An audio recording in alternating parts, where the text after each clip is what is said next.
Hi hello friends, எல்லாரும் எப்படி இருக்கீங்க? வெல்கம் டு சமீஸ் ரிவ்யூ. இன்றைக்கி இந்த வீடியோவில் பாச்சா உருண்டை நம்ம எல்லோரும் யூஸ் பண்ணிக்கிட்டு இருக்கிற பாய்சன் உருண்டையை பற்றி தான் பார்க்க போகிறோம். இது வந்து பூச்சிகளை மட்டும் கொள்ளாது, நம்மளையுமே கொஞ்சம் கொஞ்சமாக கொண்டுரும். அந்த பாச்சா உருண்டையை பற்றின வீடியோ தான் இது. இந்த நாப்தலின் பால்ஸ் வந்து எப்படி வந்துச்சு, இது எப்படிலாம் நம்மளை வந்து பாதிக்குது அப்படிங்கிறத பற்றி இந்த வீடியோவில் பார்க்கலாம். அதுக்கு முன்னாடி இந்த சேனலை புதுசாக பார்க்குறீங்க அப்படின்னா சப்ஸ்கிரைப் பண்ணி வச்சுக்கோங்க. இப்போ வாங்க வீடியோக்குள்ளே போகலாம். நமது வீட்டில் இருக்கக்கூடிய புத்தக அலமாரி, பழைய சூட்கேஸுகள், பாட்டியோட பீரோ, மடிச்சு வைக்கப்பட்ட கம்பளி இதெல்லாம் திறந்ததோட நம்ம மூக்கில் ஒரு வாடை அடிக்கும்ல, நம்மளை வந்து பழைய நினைவுகளுக்கு கடத்தி செல்லுமே, அந்த வாடை தான் நாப்தலின் உருண்டைகளோட வாடை. கிராமங்களில் பாச்சா உருண்டை இல்லாட்டா பூச்சி உருண்டை அப்படின்னு சொன்னால் புரியும். பீரோவில் வச்சா கற்பூரம் போல் காற்றுல அப்படியே கரைஞ்சு அப்படியே பறந்துடும். ஃபஸ்ட்டு இந்த நாப்தலின் பால்ஸை எப்படி கண்டுபிடிச்சிருக்காங்கன்னா, அந்த காலத்தில் வந்து அதாவது 1800ஆம் ஆண்டுகளோட தொடக்கத்தில் வந்து நிலக்கரியிலேருந்து பெறப்பட்ட தாரை வந்து உருக்கி புதிய புதிய ரசாயனங்களை உருவாக்கும் முயற்சியில் ஆராய்ச்சியாளர் ஈடுபட்டிருக்காங்க.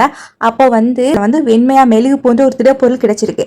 அந்த திடப்பொருளில் வந்து நாப்தலின்கிற கண்டுபிடிச்ச ஆராய்ச்சியாளர்கள் அதை எரிச்சப்ப வந்து பாரா டைக்ளோரோபென்சின் என்ற மற்றொரு காய்ச்சல் கரையும் திடப்பொருளும் கிடைச்சிருக்கு. இந்த ரெண்டுலேயுமே என்ன இருக்குதுன்னா, பூச்சிகளை அண்ட விடாமல் இருக்கும் தன்மை இருக்கிறதுனால இந்த ரெண்டு பொருள்லையுமே கொஞ்சம் கொஞ்சம் வாசனை பொருள் கலந்து உருவாக்கியதான் இந்த பூச்சிக்கொல்லி வாசனை உருண்டைகள்.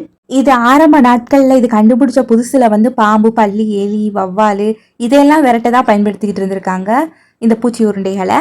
நாளடைவில் பார்த்தோம்னா மனிதர்கள் அன்றாட வாழ்வில் உபயோகிக்கும் பொருளாக மாறிடுச்சு. நம்மளுடைய வீட்டில் இருக்கக்கூடிய காற்றோட்டம் இல்லாத அறைகளில் இருக்கக்கூடிய அலமாரிகளில் விலை உயர்ந்த துணிகள் இதுகளெல்லாம் பாதுகாக்க, பூச்சிகளிடமிருந்து பாதுகாக்க வேண்டி இந்த நாப்தலின் யூஸ் பண்ணிக்கிட்டு இருக்கிறோம். இந்த நாப்தலின் பால்ஸ் நம்ம வீட்டுக்குள்ள அலமாரி, பீரோ, சூட்கேஸ்ன்னு அடைக்கலம் பெற்று அதுக்கப்புறம் கழிவறை, வாஷ்பேசன், சமையலறை, சிங்க்கு அப்படின்னு வீட்டில் ஒரு அங்கமாகவே மாறிடுச்சு. இந்த நாப்தலின் பால்ஸ்ன்னு சொல்லக்கூடிய பாச்சா உருண்டை வந்து சிறிய உருவம் கொண்ட பூச்சிகளை மட்டும்தான் கொள்ளும், நம்மளை எதுவுமே செய்யாது அப்படின்னு நினைச்ச மனுஷன் வந்து இது டன் கணக்கில் உற்பத்தி செய்தான். இந்த நாப்தலின் உருண்டைகளை நல்லா முகந்தா தலைவலி, தலை சுற்றல் வரலாம். ஒரு நாளைக்கு 19 மைக்ரோகிராம் அளவு நாப்தலின் கலந்த காற்றை சுவாசிப்பதுங்கிறது வந்து 0.002 மைக்ரோ அளவு நாப்தலினை சாப்பிடுவதற்கு சமம் அப்படிங்குது ஆராய்ச்சி முடிவுகள். இந்த அளவுகள்லாம் என்ன செய்ய போகுது அப்படிங்கிற மாதிரி நமக்கு தோணினாலும் இது வந்து வருடக்கணக்கில் நம்ம வந்து யூஸ் பண்ணிக்கிட்டே இருக்க போகும்போது அச்சமூட்டும் பாதிப்புகளை ஏற்படுத்தலாம். குழந்தைகள் பொருத்தும் துணியில இந்த நாப்தலினோட வாசனை இருந்தாலே குழந்தைகளுக்கு அது இரத்த சோகையை ஏற்படுத்த வாய்ப்பு இருக்குது.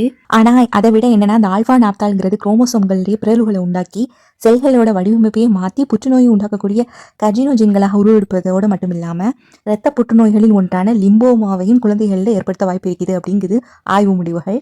சுவாசத்தில் அதிக அளவு இருந்தாலோ இல்லாட்டா வந்து குழந்தைங்க வந்து எதிர்பாராமல் இந்த நாப்தலின் பால்ஸை விழுங்கும் போதோ இது உடம்புக்குள்ளே போய் ஆல்பா நாப்தால் அப்படின்னு மாற்றம் அடையுது. இது வந்து சுவாச பாதையில் வந்து அலர்ஜி, வீக்கம், ஆஸ்துமா, சைனஸ், அடுத்த சுவாசத்துலேருந்து ரத்தத்தில் கலக்கும்போது இந்த ரசாயனங்கள் வந்து நேரடியாக ரத்த அணுக்களை பாதித்து இரத்த சோகையை ஏற்படுத்துது. அதன் காரணமாக கல்லீரல் மற்றும் சிறுநீரகத்திலையும் பாதிப்பை ஏற்படுத்துது. ஆக குழந்தைகள் பொருத்தும் துணியில இந்த நாப்தலின் வாசல் இருந்தாலே குழந்தைகளுக்கு இரத்த சோகை வரும். இதனால வந்து கடைகளில் பார்க்கறதுக்கு அழகாகவும் வாசனையாகவும் இருக்கு இந்த உருண்டைகளை வாங்காம அதுக்கு பதிலாக நம்ம வேப்பங்கொழுந்து, கிராம்பு, யூக்கலிப்டஸ், லெமன் கிராஸ் போன்றவற்றை நம்ம பயன்படுத்தலாம். ஓகே ஃப்ரெண்ட்ஸ், இந்த வீடியோ எல்லாத்துக்கும் யூஸ்ஃபுல்லாக இருந்திருக்குன்னு நினைக்கிறேன். இந்த video like and share, subscribe பண்ணிருக்கேன். தேங்க்ஸ் ஃபார் வாட்சிங். பாய்.